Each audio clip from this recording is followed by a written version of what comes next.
Kenneth Wapnick nous proposait de temps en temps un certain exercice qu'il appelait « stay with it ». Il disait qu'au lieu, au moment d'avoir une expérience difficile, de traverser une période difficile, de rencontrer une émotion très vive, au lieu de vouloir tout de suite le guérir selon le cours, pardon, qui a fait ceci, qui a fait cela, qu'est-ce que je peux penser, Jésus, il disait « stay with it », restez avec. Essayez de rester avec un certain temps jusqu'à ce que cela devienne trop inconfortable.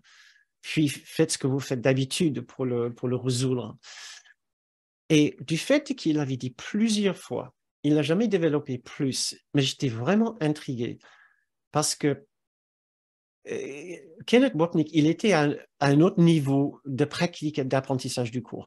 Donc, des fois, je me demande s'il ne voyait pas les difficultés que nous pouvions avoir avec un simple exercice comme stay with it, comme rester avec. Mais pour moi, personnellement, c'est l'un des exercices les plus difficiles. Juste rester avec ma douleur, avec ma peur, sentiment de honte, de culpabilité, sentiment d'injustice, sentiment de, je ne sais pas, tout ce mélo qui nous habite.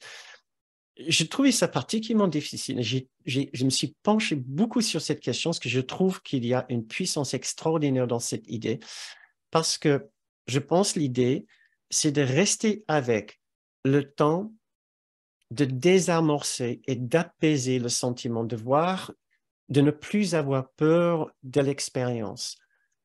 C'est ce qu'il voulait dire par cela. Rester avec pour voir qu'on ne sera pas détruit par l'expérience. Parce que l'ego fonctionne de cette façon. Il veut qu'on ait peur, pas simplement de ce qu'on voit, mais aussi de notre expérience de ce que nous voyons. Il veut qu'on soit horrifié au point de ne plus jamais vouloir regarder.